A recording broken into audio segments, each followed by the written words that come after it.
Fala galera, está começando mais um episódio do Aurum Podcast. Ao meu lado, Felipe Penoni. E ao meu lado, Henrique Stuart. Sou Jô. E hoje estamos aqui com os sócios fundadores da Vanki, o Daniel e o Marcos. Sejam muito bem-vindos. Muito obrigado. Obrigado, pessoal, aí pelo bate-papo. E para começar, conta pra gente um pouco sobre o que é a Vanki, né? Vocês estão chegando com essa nova tecnologia, digamos assim. Explica um pouquinho o que é isso.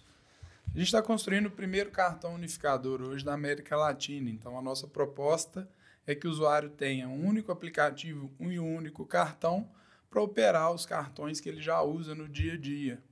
Então, ele baixa o nosso aplicativo, cadastra os cartões que ele já usa na nossa plataforma e recebe em casa o nosso plástico, né, o nosso cartão, para transacionar nesses cartões. Então, basicamente, ao invés de precisar sair de casa com todos os cartões que tem na carteira, sai só com um cartão e nesse cartão você consegue fazer as compras nesses outros cartões que você já tem. Exatamente. A proposta aí é trazer uma simplicidade para operar múltiplas soluções financeiras e segurança, porque o usuário sai com apenas um cartão de casa e blinda os cartões que ele já usa, mantém eles em casa em segurança. A gente vai falar um pouquinho mais sobre segurança ao longo do nosso bate-papo, que é hoje um foco bem importante para a Vanki, mas a ideia é que o usuário simplifique a forma que ele relaciona com o dinheiro dele. Um único cartão, tem que lembrar uma única senha, acessar um único aplicativo para entender seus gastos. Então, é exatamente isso. Ele vai andar com um único Uma pegada cartão. meio Steve Jobs, assim, né? Tipo, de unificar coisas que todo mundo usa para seu bolso ficar mais vazio. Exatamente, Exato. o que ele fez com o iPhone, né? É. E aí tem um ponto também que a gente vê um pouco além, que é a questão também hoje em dia, que provavelmente é o nosso carro-chefe, né? A nossa principal função, que é a unificação de créditos, né? Então, a gente começou vendo esse problema da questão da organização financeira mesmo, né? Das pessoas terem vários cartões e isso é muito difícil de organizar as contas, só que à medida que a gente foi tendo contato com os usuários, e a gente pode falar também as conversas que a gente teve, a gente viu que existia um problema muito maior também, que é essa questão da falta de crédito para as pessoas, né? Então, algumas vezes a pessoa ela tem renda de fato, mas os bancos eles não conseguem ver que essa pessoa poderia ter um crédito maior, então ela acaba ficando com 5 cartões, 4 cartões de crédito, que tem limite só de R$1.000, por exemplo, né? Então, se ela quisesse comprar, por exemplo, um telefone celular, ela não daria conta. Então, o que a gente faz com a unificação de crédito é basicamente, se a pessoa tem, por exemplo, 3 cartões com limite de R$2.000, a gente consegue unificar esses 3 cartões, então ela conseguiria fazer uma compra de R$6.000, basicamente. Entendi. Mas uma coisa é que, só para o pessoal mais leigo, né, que não entende. Quando você tem um cartão de crédito, você tem ali um limite, e aí é como o banco paga para você e depois você tem que, né, arcar aquilo com o banco no final do mês no pagamento da fatura. Sim. Como que vocês conseguem ter esse crédito unificando os 5 bancos para uma pessoa conseguir fazer uma única compra de uma vez só? A nossa tecnologia, ela opera num sistema onde eu consigo atuar numa ponta como emissor de cartão de crédito. Então, a gente tem toda a infraestrutura bancária, a gente está construindo toda a infraestrutura bancária para a emissão de cartões de crédito e o nosso algoritmo, a nossa inteligência, consegue cobrar nesses cartões em menos de um segundo e autenticar a transação real-time. Então, é um algoritmo que a gente vem desenvolvendo há 3 anos para possibilitar que isso ocorra, né, com fluidez e que a gente está aí na reta final de colocar a infra no ar. Mas é basicamente assim que a gente opera. Então, assim, eu consegui entender essa parte que você consegue conectar todos os cartões que você tem em um único cartão, então você só sai de casa com um cartão, faz sua compra e pelo aplicativo, pelo que a gente estava até conversando antes, você escolhe em qual cartão vai ser cobrado, só que com essa questão da unificação de limite, eu consigo fazer uma compra, por exemplo, que vai ser maior do que o meu limite de um cartão e fazer essa distribuição nos limites de cada cartão, por exemplo, esse limite de R$6.000 em 3 cartões de R$2.000. Se eu quiser fazer uma compra de R$4.000, eu consigo? Sim. E você consegue também, a gente está desenvolvendo isso também para você conseguir configurar dentro do próprio aplicativo qual porcentagem que você vai querer para cada cartão. Então, vamos, por exemplo, que bacana. Se você fizer uma compra de R$2.000, cara, eu só quero 1.500 no cartão e 500 no outro. Dá para você fazer isso. Então, você colocaria 75% em um e 25% em outro. Então, isso aí é completamente configurável. Isso vai de acordo com o limite de cada cartão seu. Porque, nesse exemplo hipotético, você tem o mesmo limite em todos os cartões, mas na verdade não é isso que acontece, né? A gente vendo com os nossos usuários assim, tem alguns cartões que eles têm limite de 2.000, outro cartão que eles têm limite de 800, 3.000. Então isso aí vai variar muito, dependendo da realidade do usuário mesmo. E vocês vão oferecer algum... quando a pessoa for lá pagar, efetuar o pagamento, por exemplo, na internet, tem gente hoje que seleciona a opção 2 cartões. Ela vai lá, coloca os dados de um cartão, coloca os dados do outro cartão. Ela vai ter os dados do cartão Vanq dela. Exatamente. Simplificando até a forma que ela compra online. Porque no próprio aplicativo que ela define as regras de cobrança. Então, para a gente entender como que funcionaria na prática para o usuário, né? Ele baixa o aplicativo na loja de aplicativos, iOS, Android, faça o onboard ali, seu cadastro normal. Conforme acontece em outras instituições financeiras, 100% online, tá? Em seguida, ela cadastra os dados dos cartões originais dela em nossa plataforma. A gente faz um processo de tokenização, onde a gente não consegue acessar os números desse cartão por questões de segurança, tá? Então, esse é um ponto muito interessante da gente entender, que a gente atua literalmente como um firewall para o dinheiro do usuário. Então, ele cadastrou os dados do cartão dele, a gente tokeniza e não é possível mais acessá-los por meio da Vanq. Nem o comerciante na ponta do caixa, nem a própria Vanq, nem o usuário ali, se ele perdeu o dispositivo. Tá? A partir do momento que ele cadastrou os cartões dele na nossa plataforma, aí ele usa o cartão Vanq da forma que ele usaria seus cartões normais, controlando no aplicativo as regras ali de cobrança. Qual cartão que ele vai ser cobrado no caso, tá? Quanto à unificação de limite em específico, ela também acontece de forma semelhante, com a diferença, como o Marcos falou, que o usuário define quais são os percentuais de cobrança e quais são os cartões que vão ser cobrados. Então, o usuário pode escolher o cartão A, B, C, para ser cobrado em uma única compra, e com o cartão A com 50% de cobrança, o B e o C com 25% cada um, por exemplo. Então, até essa cobrança ela também ocorre de forma dinâmica. O usuário pré-configura como ele quer ser cobrado e usa o cartão da forma que ele usaria ali normalmente, inserindo os dados ou passando ali na boca do caixa. Achei isso sensacional que você falou da segurança de não conseguir acessar os dados do cartão original da pessoa, até porque, eventualmente, se você for roubado, o cara não vai ter acesso aos dados do seu cartão do banco, né? Aí como que seria? Tipo, dá para... O cara roubou seu cartão, fez uma compra lá, você cancela essa compra, cancela o cartão, pega um outro cartão da Vanq e conecta tudo de novo. Exatamente. Segurança é um fator extremamente importante para a Vanq e a gente trouxe para o mercado algumas iniciativas interessantes da gente tratar para blindar de fato o dinheiro do usuário, né? Então, a primeira é esse processo de tokenização. Então, a gente converte ele num token que só funciona de ponta a ponta e nem se ele perder o dispositivo, ser roubado, nem ele mesmo consegue acessar esses dados dos cartões originais. Tá? Nem a própria Vanq, no caso. Nem então, a gente consegue enxergar. O ponto da tokenização é o seguinte, porque o pessoal fala, mas é seguro eu colocar todos os meus cartões no lugar só, tipo, se tiver um vazamento na Vanq.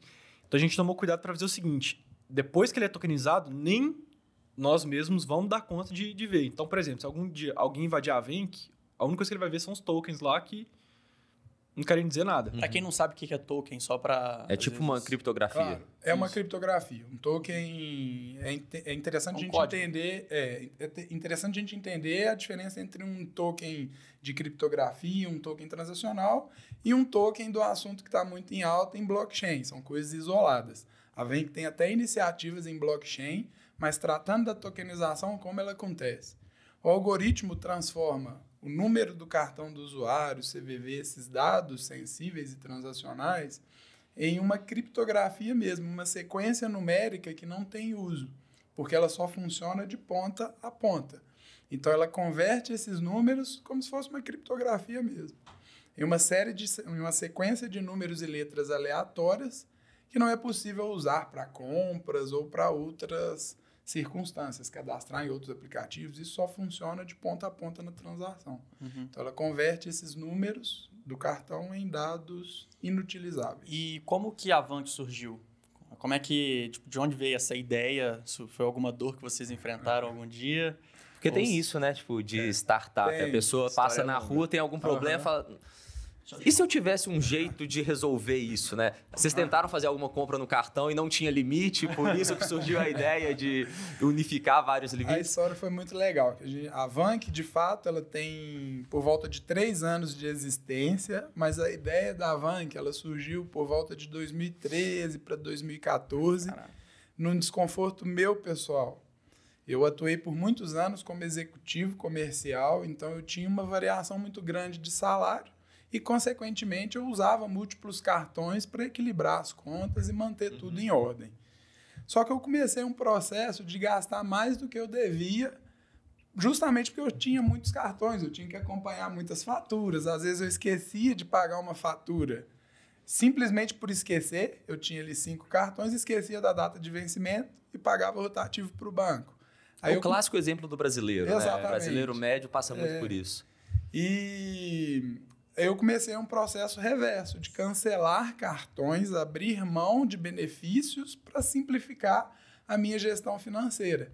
Isso me fez buscar no mercado alternativas para gerenciar múltiplos cartões. Comecei a pesquisar, tanto no Brasil quanto no exterior, se existia alguma alternativa ali para me ajudar nisso. Aí foi aí que eu esbarrei no modelo de negócios do exterior que unificavam cartões de crédito, mas via hardware. Então, era literalmente um microcomputador do tamanho e na espessura de um cartão de crédito que lia os dados do seu cartão e armazenavam ali. Só que eu não acreditei naquele modelo, eu achei um modelo arriscado, tanto por questões de segurança, se você perdesse o dispositivo, os dados do seu cartão estariam expostos, quanto a escalabilidade ali da operação. Eram produtos caros de desenvolver, tinha o desenvolvimento de engenharia de produto físico, e etc., né? o que trazia uma dificuldade para a operação em específico, né? E tecnologia atualiza todo dia, então se eu precisasse atualizar a tecnologia ali, até por questões de segurança, eu teria que refazer o produto e reenviar para a base. Então eu olhei para aquele modelo, não acreditei nele, mas a partir daquele momento eu fiquei literalmente obcecado por unificar cartões. Aí comecei a estudar o arranjo de pagamentos brasileiro, como que funcionava, a própria regulação do Banco Central. A gente estava num período legal que o Banco Central estava regulando as instituições de pagamento. Isso aconteceu em 2013. E até 2013, você falar que ia construir uma instituição financeira era praticamente impossível para meros mortais, né? Só que eu vi aquele movimento de mercado acontecendo, fiquei obcecado com a unificação de cartões e fui estudando uma forma de construir isso em nuvem. Em 2019 que a gente achou o caminho, então foram praticamente ali 4 anos. A ideia ficou dormente, na verdade, você ficou esperando mais a possibilidade real de ficar aplicado. Tanto regulatória, a gente estava esperando própria consolidação ali das iniciativas do Banco Central de inovação. A gente vai falar mais um pouquinho sobre isso, mas o Banco Central tem uma agenda sensacional, que é a agenda BC. E eu olhei para aquilo e vi uma oportunidade do mercado criar soluções novas que até então era praticamente impossível ali você construir algo novo, né? Tanto é que nesse período surgiu o Nubank, o Banco Neon, né? Essas fintechs hoje que são gigantes surgiram naquele contexto ali de 2013 para 2014 com essa regulação do banco. E eu também tinha uma preocupação quanto ao timing do produto, né? Assim, eu costumo falar que na década de 70, Gurgel estava anunciando em cadeia nacional veículo elétrico, né? E não foi para frente. Hoje, uma das empresas mais valiosas do mundo é de veículo elétrico. Então, a gente estava mapeando o timing. Será que as pessoas usam muito cartões, né? Só que aí esse processo de fintechização, ele começou a trazer um efeito colateral para o usuário, que ele passou a usar muitos cartões. Como surgiam novas opções que às vezes atendiam ele melhor em determinados aspectos, o usuário começou a adotar múltiplas soluções. Aí eu olhei para aquilo e falei, opa, as pessoas vão usar mais cartões de crédito daqui para frente. Hoje, para vocês terem ideia, no Brasil tem mais de 1.500 fintechs em operação, né? Então, para o usuário é muito difícil até escolher qual que é a melhor fintech para mim. 1.500 fintechs. Exatamente. Que doideira. Então, qual que é o melhor produto para mim? Então, a gente viu nisso uma grande dor de gestão financeira e de fragmentação do crédito também, como o Marcos falou. E entendemos que 2019 foi... A gente estava num time legal para iniciar a operação e eu tinha achado o caminho ali da unificação em nuvem. Aí a gente iniciou a operação. Legal. Até por conta desse paradoxo da escolha, né? Se a pessoa tem infinitas escolhas para fazer, ela nunca vai conseguir fazer uma escolha, vai ficar sempre buscando a melhor. E você comentou aí sobre essa questão do Banco Central, que facilitou, e depois disso, 2013, 2014, surgiram todas essas novas fintechs. Conta um pouquinho sobre como que era antes e o que mudou rapidamente, só para a pessoa ter uma ideia, tipo, de fato, o que mudou que permitiu essa entrada de tanta concorrência assim no mercado? Eu destacaria a regulação de 2013 como o início desse processo que o Banco Central possibilitou novas instituições entrarem no mercado. Até 2013 era muito difícil você estruturar uma instituição financeira porque era um processo regulatório extremamente complexo e inacessível, de fato, né? Uhum.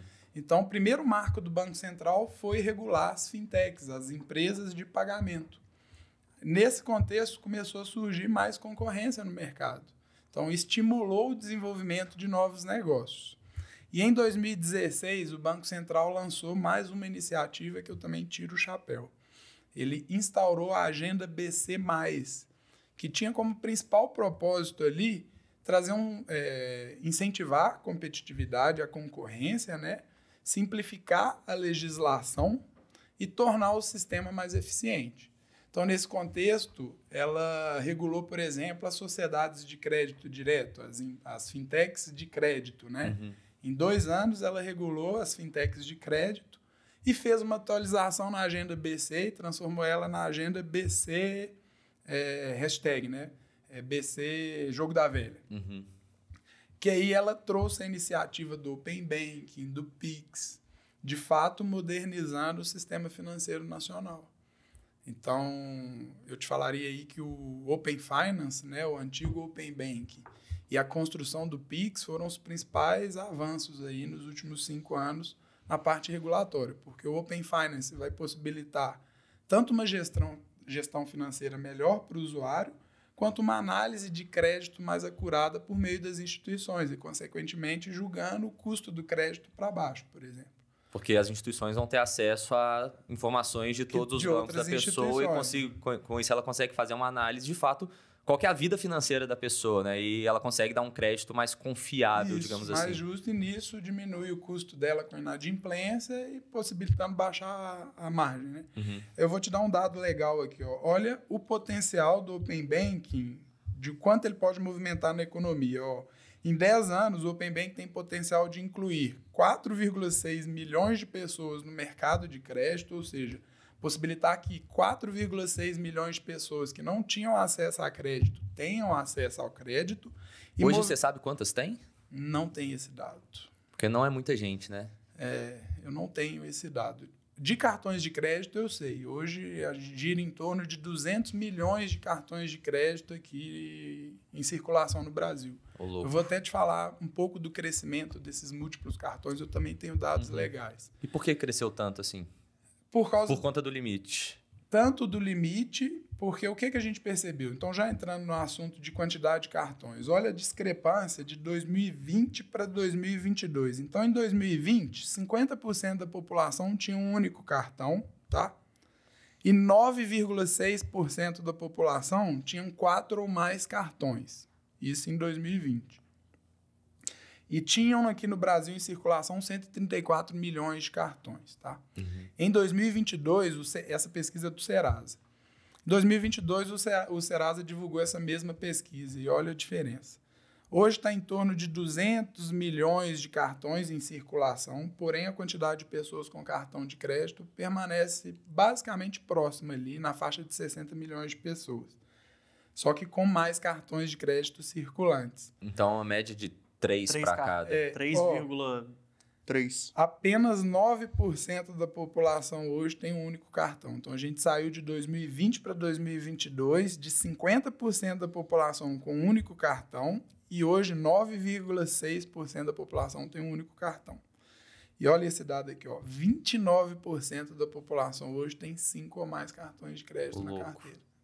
Então, basicamente, o número de pessoas com cartão continuou o mesmo. Muito próximo. Muito próximo. Só que, ao invés de ter só um, todo mundo começou a ter mais cartões. Exatamente. E aí o número de cartão explodiu. E isso muito por conta do avanço desses bancos digitais, Exatamente. né? Porque os bancos digitais aí se abrem rapidinho. O acesso. E é de graça, o cartão é de graça nesses bancos digitais, né? Então, ao invés de você pagar uma mensalidade, uma anuidade num banco tradicional, a pessoa pode pedir cartão à vontade no banco digital e não paga nada por isso. E elas pedem também exatamente porque volta em tudo que a gente está falando. Como tem essa assimetria informacional, né? Os bancos não dão conta de ver realmente quanto de crédito que eles podem fornecer para essas pessoas. A gente faz pesquisa direto com o pessoal que entra na nossa lista de espera, né? Já estamos com mais de 70 mil pessoas aí, então fizemos muita pesquisa. A gente encontrou pessoa que tem 15 cartões de crédito. Porque, Nossa senhora. E nem é mais. Eu acho que, se não me engano, a pessoa que tem mais, acho que tem 21, 22. A gente nem sabia que dava para ter tanto cartão assim, né?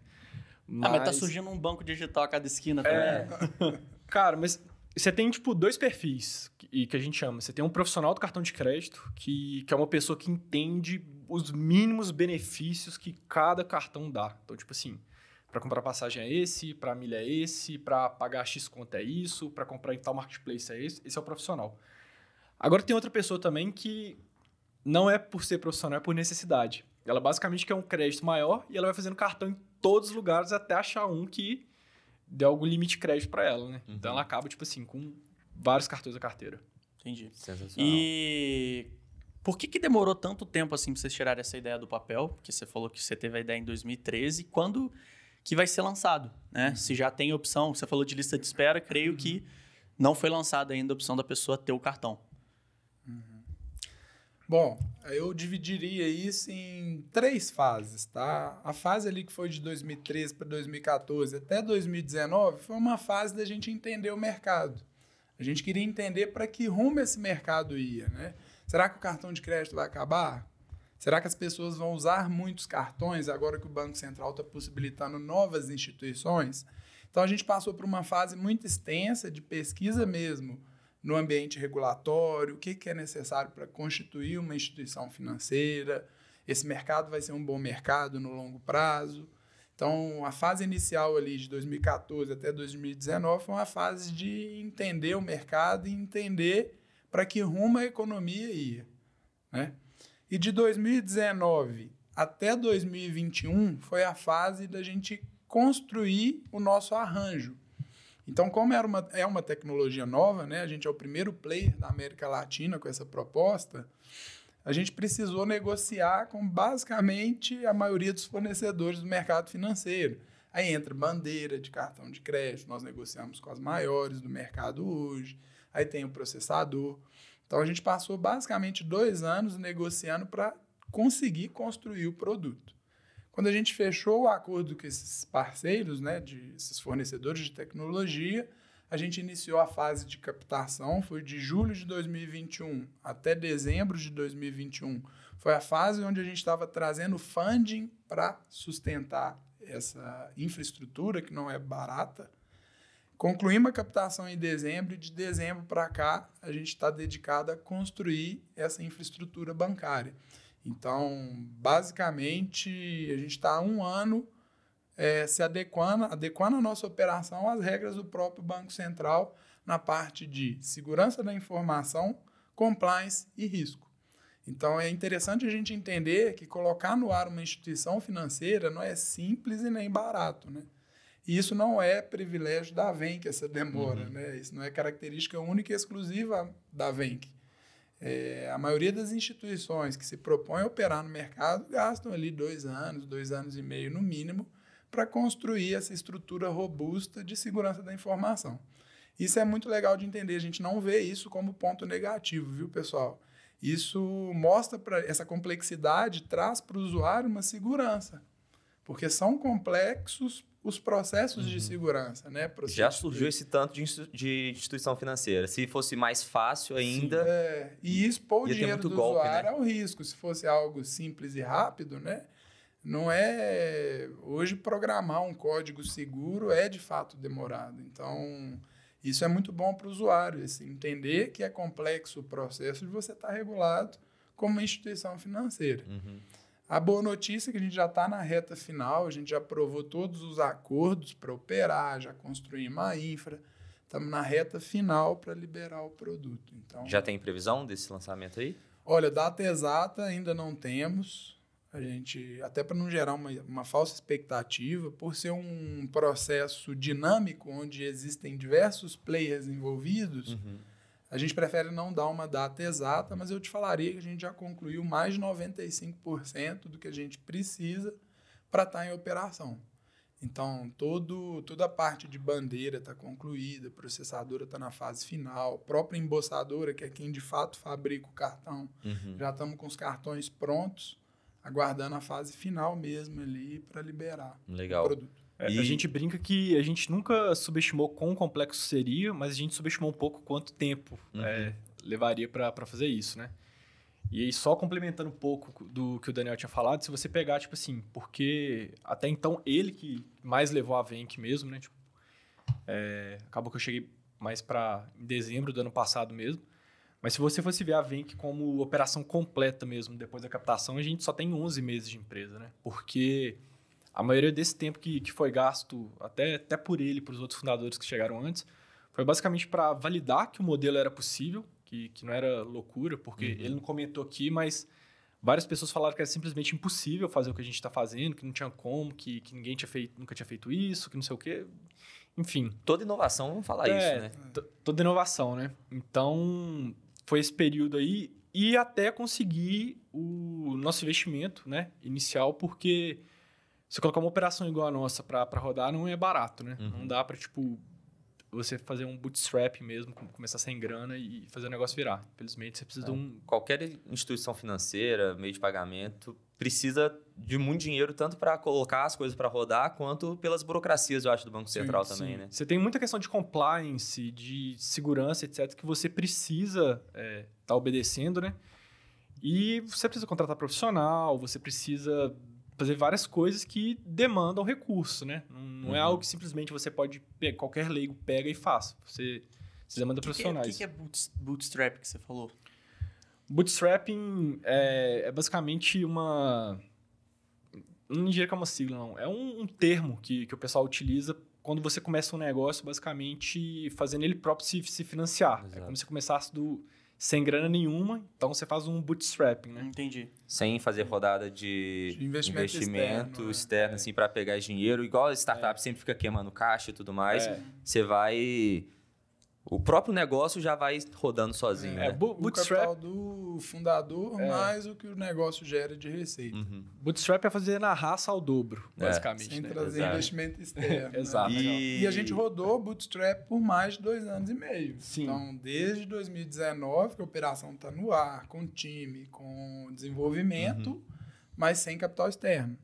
Eu banquei o início da operação, em seguida os diretores que foram entrando aportaram também dinheiro para manter a operação rodando, porque o que eu queria era simples, eu não queria captar dinheiro para ver se ia funcionar, né?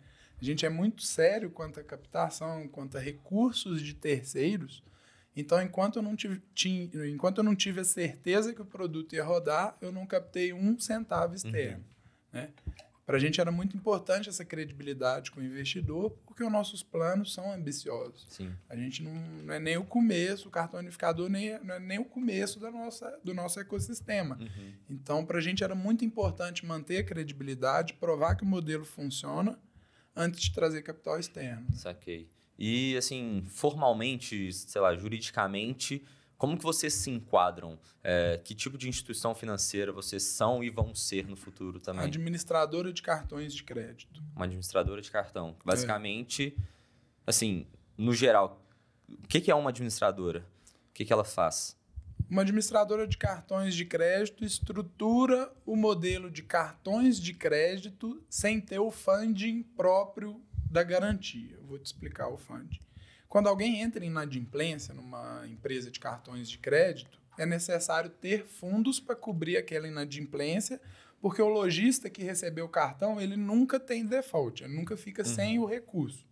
Então, o lojista que recebe cartão de crédito, ele é 100% de certeza que ele vai receber o dinheiro. Mesmo que o cliente não pague, ele vai receber.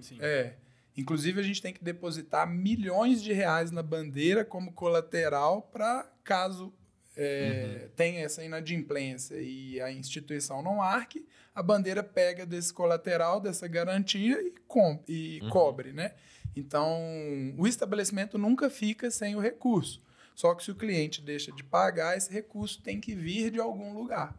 Aí as administradoras de cartões de crédito estruturam um fundo FDIC ou uma parceria com uma securitizadora ou outras instituições para prover esse funding, ou seja, ela não coloca o capital para cobrir a inadimplência, ela pega um player externo para cobrir essa inadimplência, mas ela faz toda a interface com o usuário. Então, ela emite o cartão, ela provém o aplicativo, né?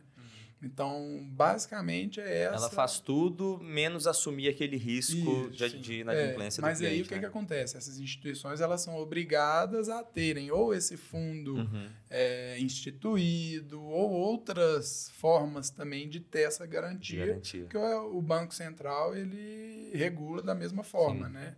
Então... Interessante. A diferença de uma administradora de cartões de crédito para um banco, por exemplo, é que o banco pega o capital e cobre esse default, essa inadimplência, né? E a administradora de cartões de crédito ou puxa um próprio banco para garantir isso e tudo mais. E quando vocês forem lançar, vocês já vão lançar a versão completa da todas as funcionalidades que vocês já têm em mente ou vocês vão lançando por etapas, assim? Isso é importante entender como que funciona um processo numa startup, né? Numa fintech, em fase inicial de operação. A gente foca sempre numa funcionalidade simples, às vezes até de forma bem simples mesmo, bem minimalista, bem reduzida, mas que resolva uma grande dor. E em cima dessa funcionalidade, você começa a desenvolver ela para ela atender as expectativas da base e, em seguida, a gente traz novas features aí para atender as demandas do próprio usuário. Então, isso significa que a gente vai lançar um produto mais simples no início da operação, mas que atenda uma grande dor, que é o produto de unificação de crédito, tá? Então, a nossa fase inicial de operação, a gente vai construir e entregar um unificador de crédito, para possibilitar que as pessoas possam fazer uma única compra e ser debitado em 3, 4 ou quantos cartões ela quiser. E em seguida, a gente traz o próprio cartão físico transacional, que é o cartão para você andar com ele na carteira e aposentar os cartões originais, né? Então, a gente começa com a proposta de unificação de limites e vai desenvolvendo as novas features ali do ecossistema. E como que vai ser esse processo de lançamento de fato? Você falou sobre a lista de espera, tem algumas pessoas que vão receber antes? Sim. O lançamento ainda, igual a gente fala, não tem uma data definida ainda, né? Mas é provável que nós vamos escolher algumas pessoas, igual a gente tá falando, a gente já fez muita pesquisa, isso é até legal falar. Igual a Daniel tinha falado, a gente começou basicamente com a ideia de organização financeira, né? Só que tem uma coisa muito importante em startup, né? É que você não ficar muito preso às suas ideias assim, e você escutar realmente o que as pessoas querem, né? Então, sei lá, vou dar um exemplo. Acho que o YouTube, se não me engano, ele começou como um site de relacionamento. E aí eles viram que o vídeo dava certo. O Twitter, não era nem a função do tweet ali, era só uma função da plataforma inteira. E eles viram que aquilo é que dava certo, né? Então, a gente meio que adotou a mesma abordagem também, né? Então, alguns clientes perguntam assim, mas por que vocês começaram a lista de espera tão antes, assim, sendo que vai demorar para lançar o produto ainda, né? Porque era exatamente porque nós queríamos ter contato direto com essas pessoas e entender, né, as dores delas. Então, por exemplo, se eu não me engano, hoje em dia a gente já tem mais de 18 mil respostas, das 70 mil, acho que é 18 mil. 18 mil respostas só de formulário. Fora isso, a gente conversou diretamente também, acho que com mais de 800 futuros usuários. Então, é o Daniel, o Joner também, que é outro diretor lá, somos nós conversando diretamente com o pessoal. E a gente foi entendendo quais eram as dores, né? Então, a gente começou com a organização financeira, mas a gente viu depois que a unificação de crédito era uma dor, que ela estava muito maior, necessariamente. Então, a gente basicamente mudou o curso do barco, né? Startup, às vezes, é trocar a roda do carro com ele andando, né? E como que vocês estão fazendo para divulgar isso, para conseguir esses leads? Uma pegada mais agora do digital mesmo, de criação de conteúdo? Porque é a minha parte, eu gosto muito de saber o que as empresas fazem para conseguir. Porque você falou 70 mil é muita coisa, né? Cara, basicamente é o básico. É Facebook, Instagram e... Anúncio? Anúncio. Só que aí tem um ponto também relevante da gente entender. Eu vou contar um pouquinho da história, da prática, de como a gente começou a empresa, que tem muita relação com estar próximo ao usuário, mas a gente entendeu que as pessoas estão cansadas do mesmo. Cansadas daquele padrãozinho, cartão de crédito gratuito, sem anuidade, né, aquele padrão. E a gente entendeu que as pessoas estão buscando duas coisas: simplificar a forma que elas vivem e ter acesso a coisas que elas não têm hoje. Então, um ponto muito interessante da gente entender, que o Marcos lidera muito bem hoje, é que a nossa comunicação ela foge um pouco do mainstream. Como a gente quer construir algo novo no mercado, a gente entendeu que a gente também precisava conversar na mesma linguagem de pessoas diferentes, de pessoas que buscam coisas diferentes para a vida. Então, a nossa principal porta com esses usuários é o Instagram, são as mídias sociais, mas a gente busca sempre ter uma abordagem diferente na comunicação, na forma que a gente mostra o nosso produto, né? Principalmente pela característica da gente ser diferente, de fato, ser um produto Tem que patrocinar nosso escritório, então. É o jeito Hoje é, com certeza, sensacional, o jeito mais fácil e criativo de patrocinar e conseguir muito resultado, né? Vocês estão sabendo do escritório? Não. Vocês não sabem? Explica aí. Conta pra gente. Nosso escritório é o seguinte, a gente tem aqui o nosso estúdio, né? E a gente legal, tem ali inclusive. do lado 2 salas vazias, acho que vocês passaram por ali. Aí um dia eu tava aqui com o Stuart e falei assim, cara, vamos ampliar nosso escritório? Aí a gente começou a fazer os cálculos assim, tal, de quanto que ia ficar e eu falando com ele, cara, vamos colocar do melhor, né, mano? Vamos botar uma mesa que sobe e desce, vamos botar um Escritório dos PlayStation sonhos. 5, uma TV foda. Muito caro. Eu falei, mano, dá pra gente fazer isso. Como? Minha pegada é criação de conteúdo. E eu fecho eu filtro muito as empresas que eu fecho parceria. Mas quando eu fecho parceria com uma empresa, às vezes eu acabo ganhando uma permuta ou um valor. Né? Eu falo, cara, dá para fazer uma coisa muito foda só com patrocínio de empresas. Então a gente divulga a ideia, que é mais ou menos o que vocês estão fazendo, vocês estão validando a ideia de vocês, conversando com tanta gente. A gente lançou um vídeo falando assim, ó, a gente vai subir um escritório do zero sem gastar R$1 do nosso bolso. Empresas vão pagar ou mandar alguma coisa. Então, assim, já tiveram algumas startups, né? Englishfish, Lashlink, a Casivideo está entrando aí também, que estão mandando os produtos pra gente. Então, esse Lego aqui não foi do nosso bolso. Esse Cubo Mágico foi uma empresa de Cubo Mágico que mandou pra gente. Que massa. E a gente está fazendo isso e correndo atrás de empresas para patrocinar. E aí, o que a gente faz? No vídeo, como o vídeo está tendo um alcance muito bom, né? Tipo, 1 milhão de visualizações no TikTok, 1.500.000 visualizações no TikTok. A gente divulga o serviço da empresa. Por exemplo, a Englishfish, que é um cursinho de inglês. Um dos sócios, né, me falou que depois do vídeo, a galera foi não só agradecer, falar, pô, eu tô gostando muito do projeto P9, obrigado por ter investido lá. E também teve muitos alunos novos e eles fecharam novos negócios com outros empresários que nos seguem, que a gente tem uma certa rede de networking bem bacana, né, aqui nos nossas redes sociais. Então, assim, a melhor forma de você patrocinar hoje é pagando alguma coisa para botar no nosso escritório. A Vank pode pagar, hein? Pode colocar qualquer coisa. Pensa alguma coisa para mandar pra gente. Mas a gente quer algo diferente. Cara, comprado na ideia. Eu já até sei o que é. Mas a gente quer alguma coisa diferente. Fechou. Pode ser Beleza. Ótimo. A gente alguma conversa em coisa que off depois da desafie gravação o senso aqui. comum. Porra. Sensacional. Vamos lá. Um charme diferente. A gente... história, né? Essa A gente- espada aqui, inclusive. Legal, eu tinha um gostei. sonho de comprar essa espada. Fui no Medieval. shopping ano passado.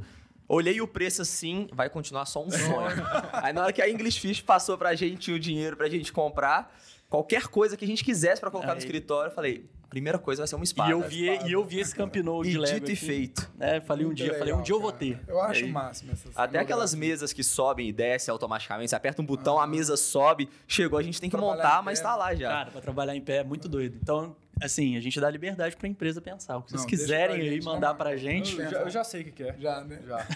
Depois Ele fala em realmente off que eu sou ansioso. Vocês vão perceber agora no podcast, minhas duas pernas não vão parar, porque eu quero saber o que é. Cara, e me conta um negócio. Esse modelo é muito interessante, tudo que a gente já falou e tal, mas eu tô com uma dúvida ainda que eu ainda não consegui identificar exatamente como que vai ser. Como que vocês ganham dinheiro? Como que vocês monetizam? O X da questão. É o X da questão, é o segredo. Assim, esse é um universo muito interessante, que as possibilidades são literalmente infinitas, né? Então, o que a gente fez antes de pensar em monetização? Quais são as premissas para a Avanc? Então, a primeira coisa que é muito importante para a gente é a experiência do usuário, a segurança e a confiabilidade. Então, eu dou exemplos aqui que a Avanc nunca vai vender dados de usuários, mesmo porque a gente vai ser a primeira empresa do mercado financeiro 100% anonimizada. Então, a gente não pretende ganhar dinheiro expondo os dados do usuário, vendendo esses dados para outras instituições. O primeiro ponto de entender são as premissas da Avanc, né? Isso é uma prática comum no mercado financeiro? A contrária, a de não proteger os dados do usuário. Sim, tipo, é muito comum. Compartilhar os dados. Muito comum mesmo. O nosso sistema de 100%, de anonimação 100% surgiu de uma dor de um outro fundador e sócio nosso, que é o Renato Ribeiro. O Renato, ele é advogado, ele lidera hoje a nossa frente jurídica, e a ideia de anonimizar a base nasceu de uma ligação que ele recebeu de um amigo de infância, que ele não via há muitos anos, tentando oferecer serviços de investimentos, só que tendo acesso a dados sensíveis dele ali.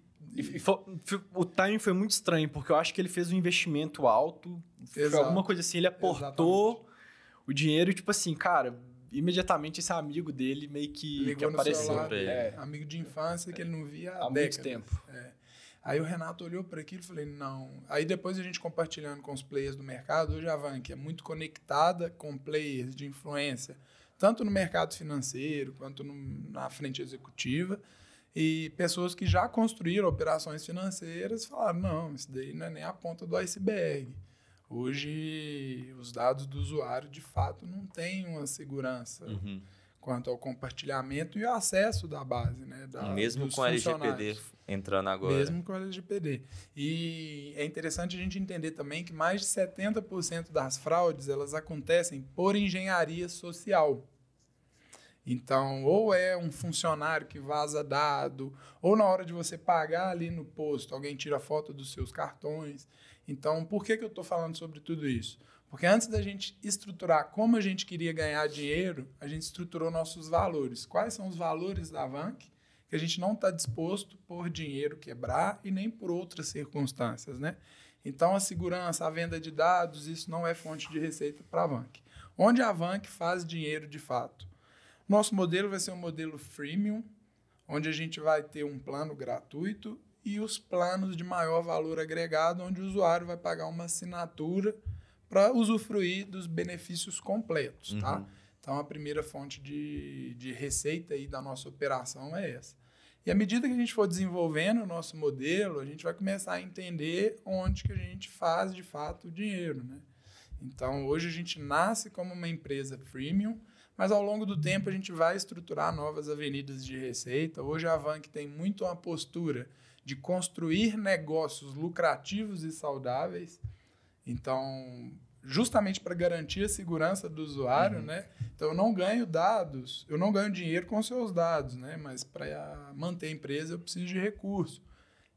Então, a nossa ideia é, à medida que a gente for desenvolvendo, a gente vai trazer novas fontes de receita, novas avenidas, mas sempre respeitar nossas premissas. E esse freemium vai ser tipo uma mensalidade que paga para ter um cartão, sei lá, Black? Exatamente. Já sabe quais vão ser essas funcionalidades que vão ter no início? Ainda estamos mapeando aí. O nosso processo ele acontece muito de forma interativa com o usuário. Então, a gente ainda está apresentando essa pauta de pricing versus features, né? De preço versus funcionalidade. Então, ainda não está claro para a gente. A gente vai iniciar os nossos testes betas, justamente para entender ali como que vai operar a nossa infraestrutura, quais vão ser ali os comportamentos da base para estruturar melhor esses planos. A verdade é que a gente tem várias hipóteses, né? Mas a gente só vai conseguir averiguar elas a partir do momento que nós tivermos usuários de fato usando. E como eu faço para ser um dos primeiros usuários da Avanc? Hoje o nosso processo está acontecendo por envolvimento com o usuário. Quanto mais o usuário envolve no processo, mais ele avança na lista de espera. Então, como que vai ser o nosso processo de liberação de convites, né? Primeiro, a gente vai priorizar as pessoas que conversaram comigo lá atrás. Eu vou até contar para vocês a história de como a gente construiu na prática mesmo, no dia a dia, a Vank, que está muito relacionado ao usuário, mas a gente vai beneficiar os usuários que, em primeiro lugar, gastaram um tempo deles conversando com a gente, dando a opinião deles. Então, todo mundo que conversou comigo lá atrás, começa ali na primeira Conta essa história pra gente. Bom, bem lembrado, né? Então, Daniel, beleza. 2019, você decidiu iniciar esse projeto. Como que você iniciou, né? A gente fez um caminho reverso. Em vez de construir empresa, de trazer os parceiros e depois validar, a gente inverteu um pouco a ordem das coisas e eu subi. Meu primeiro dia foi eu construir uma página super simples online, tentando vender o cartão unificador. E quando o usuário clicava em comprar, eu falava que estava em desenvolvimento e pedia o e-mail dele para ser avisado. Aí, na época, a gente pensou, né? Vamos validar, ver se tem demanda para isso. Aí a gente subiu essa página super simples, investimos pouca coisa, mixaria na época, acho que não chegou nem a R$200 em anúncio no Instagram. Em menos de um mês, subiram 400 pessoas querendo produto. Eu olhei para aqui e falei, opa, tem uma demanda aqui extremamente reprimida, com o custo do lead lá embaixo, não era nem 50 centavos. E o lead no mercado financeiro hoje é no mínimo uns R$10. Né? Eu falei, opa, tem uma demanda reprimida aqui, deixa eu entender essa base. Aí eu mandei um e-mail para essa base, convidando para uma conversa comigo. Me apresentei como diretor executivo e fundador da Vank e convidei essa base para uma conversa comigo. E comecei a relacionar com eles.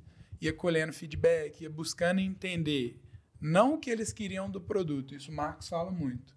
Hoje é mais importante para a gente entender quais são as dificuldades que essas pessoas estão tendo na sua vida financeira, o que elas estão tentando fazer que elas não estão conseguindo, o que está gerando atrito na vida delas, do que, de fato, o que elas querem do produto. Porque às vezes elas nem sabem o que elas querem, né? É o que o Ford fala, né? Se ele tivesse perguntado para as pessoas o que elas queriam, elas diriam para ele que elas queriam um cavalo mais rápido. Né? Então, às vezes, você tem que ser agnóstico à solução. O que é isso? Desapegar um pouco. Você não tem que perguntar pro cara, tipo, entender para ele o que você gostaria. Porque, ele, querendo ou não, como ele é um especialista, ele vai ficar limitado ao que ele acredita que ele conhece. Mas às vezes você consegue induzir a pessoa a responder aquilo que você quer, né? Se você fizer as perguntas corretas para ela. Mas aí entra o que a gente não quer. Aí a gente tem uma metodologia muito bem construída. Eu vou falar um pouco mais do time da Vank, mas a gente tem um board robusto de data science, de análise de dados, que estruturou como perguntar sem influenciar. Então, não é uma simples pesquisa, né? O que você quer do cartão? Tem todo o processo ali de estruturação até de como fazer as perguntas, né? Então, já a título de exemplo, a Vank roda no mínimo 3 tipos de pesquisas com essa base.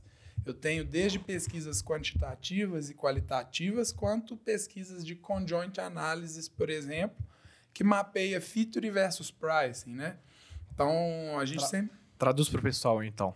O que é filter versus pricing? Traduz aí. É funcionalidade versus preço. Uma conjoint analysis... Análise conjunta. É análise conjunta, em português. Ela apresenta uma série de perguntas sobre a preferência do usuário num grupo de funcionalidades por um preço X. Então, a gente dá várias alternativas para o usuário. Seu produto vai ter isso, isso e isso ao preço disso. Isso, isso e isso ao preço disso. Qual você quer? Aí ele escolhe uma série de telas perguntando variações diferentes. E no volume de dados, a gente começa a entender a tendência das escolhas do usuário. Ele escolhe a feature tal tem mais escolha, a funcionalidade tal tem mais escolha ao preço tal. E essa massa de dados permite a gente analisar o que é mais importante de funcionalidade e quanto essa base está disposta a pagar. E por que é interessante a gente falar isso? Porque a Vank ela tem uma postura muito centrada a dados e desde o dia primeiro da nossa operação que eu estava contando a história, né? Então, meu primeiro dia foi, deixa eu entender se tem demanda. Em seguida, deixa eu entender essa demanda. E a ideia era rodar essas pesquisas por 6 meses e parar, mas o resultado foi tão fantástico para a gente, para o nosso desenvolvimento, que hoje a cultura da Vank, à frente executivos, os diretores executivos, estarem envolvidos diretamente com o usuário, conversando com eles semanalmente. A gente tem pesquisa lá segunda, quarta e sexta, religiosamente, até hoje. Resultado disso, hoje a gente está com uma base de mais de 70 mil pessoas em lista de espera. Por mais que a gente não investe em marketing agressivo, a gente tem uma base expressiva e o mais legal dessa base não é a quantidade, mas é o engajamento. A gente já bateu mais de 18 mil respostas em nossas pesquisas, né? Então, a Vank, ela nasceu desse relacionamento com o usuário, tudo que a gente construiu foi baseado no que as pessoas relataram. E isso é hoje, é no passado, é hoje, sempre vai ser importante para a gente estar em contato direto com essa base. Porque o cliente que manda no negócio, né? Se ele não está satisfeito, ele vai simplesmente abandonar o barco. Então, se você começa desde o início já querendo focar na experiência dele e resolver a dor que ele tem, você já tem ali uma grande vantagem competitiva contra quem não faz isso, né? E você falou aí também dos diretores e tal, tem o Renato, que está na parte jurídica, você que foi o fundador ali desde o início, o Marcos também. Quem que está por trás da Vank? Quem são os sócios? Teve a rodada de captação também? Quem que entrou? Como que vocês fizeram todo esse processo? Isso é muito legal da gente falar, porque uma das premissas no início era construir uma empresa com uma estrutura de governança acima da média, uma estrutura robusta de governança. Então, isso me fez não só trazer excelentes pessoas para a frente executiva, para os diretores que vão estar no dia a dia ali do negócio.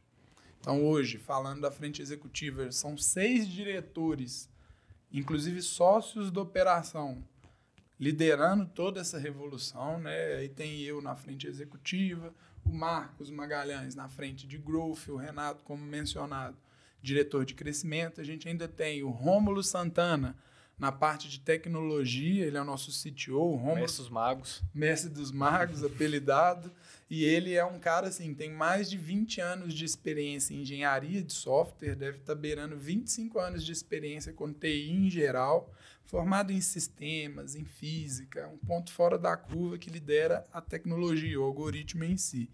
A gente ainda tem o Joner Dornelles, que é o nosso diretor financeiro e de data, né? Ele está formando agora o seu mestrado em fintechs, e ele apaixonou pelo mundo do Python, da análise de dados. Acho que só de colocar um Joner Dornelles na empresa, a empresa já se torna bem sucedida. Mano. Já sobe 50% do valuation. Pô, a diferença de Joner Dornelles para Felipe Torres. Já é. E tem uma pesquisa que compara o nome de pessoas em alto escalão em empresas. Normalmente são os nomes diferentes. Não sei se é uma coincidência, enfim. Eu acho que agrega muito, cara. Agrega. Você falar Joner Dornelles. Pô, imagina gravar um podcast com o Joner Dornelles. Sei lá, vou falar de uma empresa brasileira porque não vai ser do Itaú também, da Apple. Mas você pega o Itaú, a Ambev, essas empresas. Você não vai ter o João da Silva sendo presidente de lá, né? É sempre um nome mais diferente. Não é tão assim. popular, né? E o Johnny hoje ele lidera a parte de data, de financeiro. O Johnny está concluindo o mestrado em fintechs, é formado em economia pelo IBMEC, em relações internacionais pelo Instituto de Normandie na França.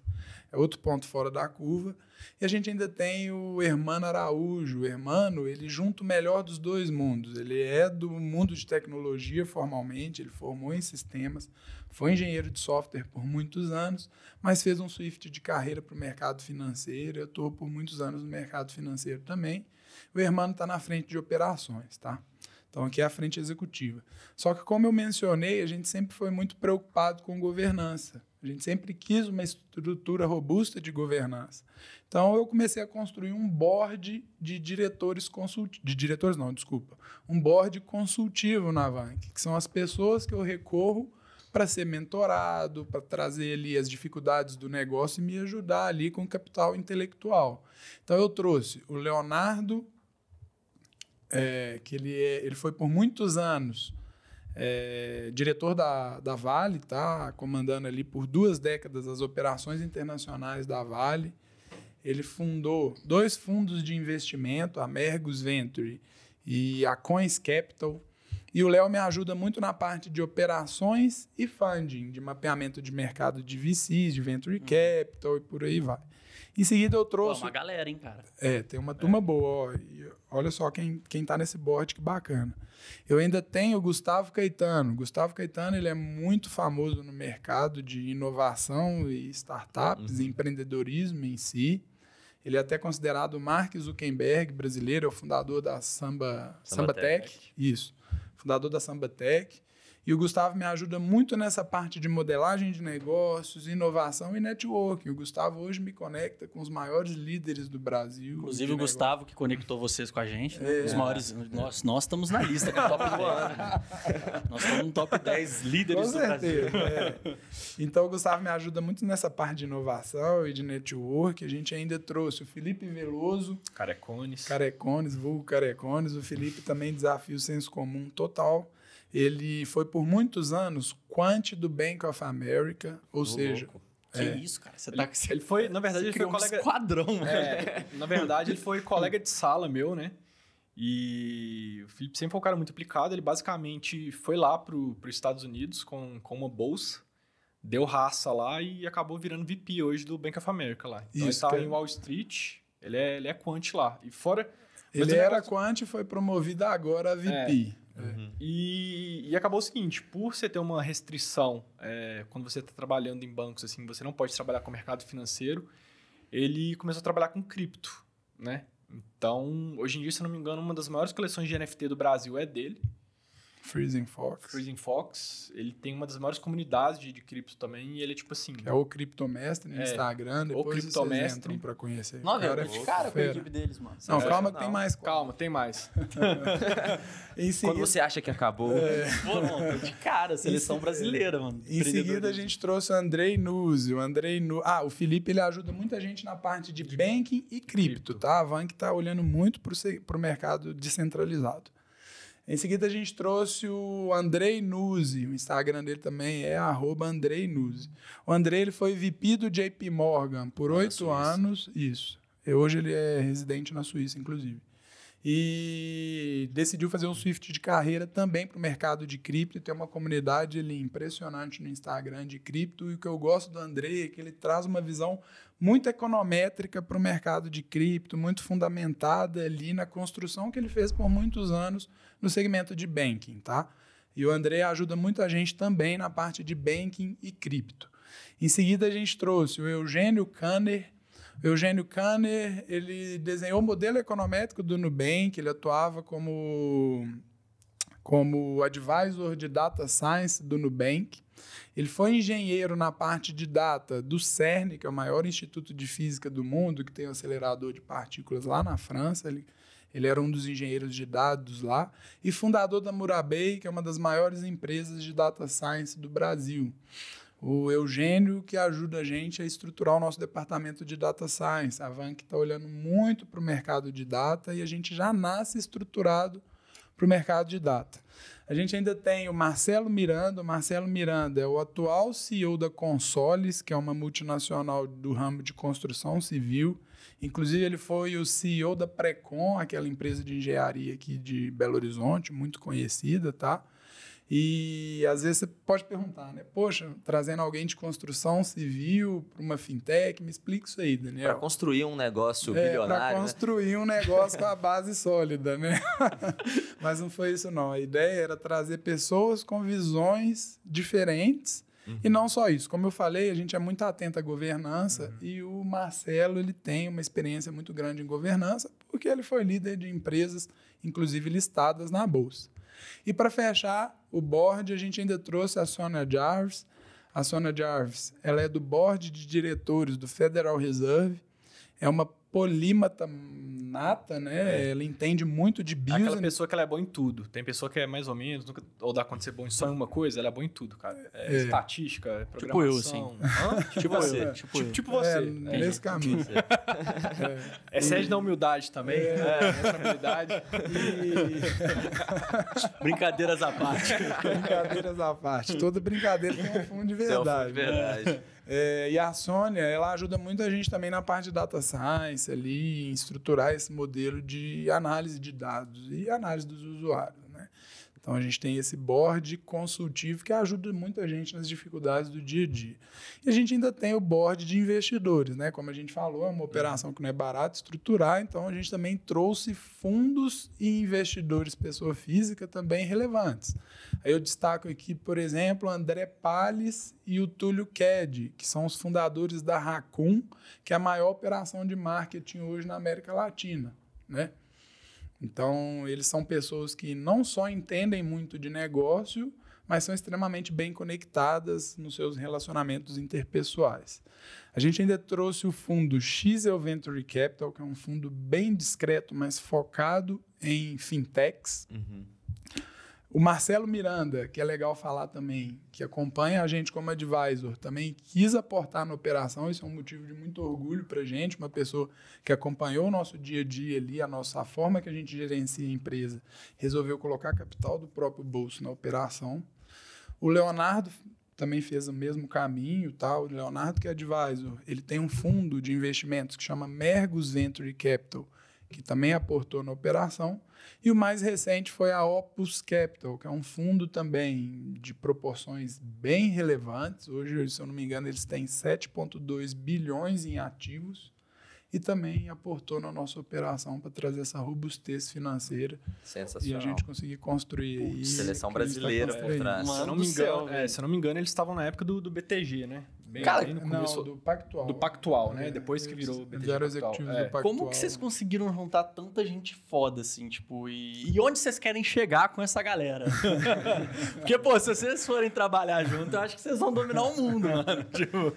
Olha, cara, eu costumo falar que o trabalho duro sempre compensa, né? Então, eu acredito que a gente foi plantando por muitos anos, né? Batendo ali, dando murro em ponto de faca por muitos anos, que no momento não teve como negar a Vank mais. Eu acho que o resumo da história é isso. A gente plantou por muitos anos, a gente acreditou com todo o coração, dinheiro e esforço numa ideia que, naturalmente, a gente começou a atrair pessoas que valorizaram esse nosso trabalho duro, né? Legal. Então, acho que o resumo foi isso. E a partir do momento que a gente entrou, de fato, no mercado e divulgou a empresa, a gente também começou a relacionar com pessoas que atraíram pessoas. E eu acho que é mais também. O Daniel não fala, mas ele tomou, tipo, antes de conseguir o André e o Túlio ali, ele tomou mais de uns 100 nãos na cara, né? Então ele conversou, não foi, tipo, bonito assim. Né? Então, ele foi o primeiro fundo que investiu na gente. Eu conversei com a maioria dos fundos hoje em operação no Brasil, eu conversei diretamente. Não foi isso. Cara, mas eu acho que é uma daquelas coisas que é quase destino, às vezes, assim, né? Porque você pega pra ver, tipo, eu, o Renato, o Johnny, o Daniel, nós sempre fomos amigos, né? Tipo, eu conheço o Daniel faz 10 anos. Conheci o Johnny também na faculdade. E uma coisa vai puxando a outra. Então, basicamente, tipo, o Johnny, ele tinha, se ele quisesse, ele ficava tranquilo, né? A família dele tem uma rede de sorveterias, etc. E ele que tocava o negócio. Ele resolveu basicamente largar tudo, vir para cá.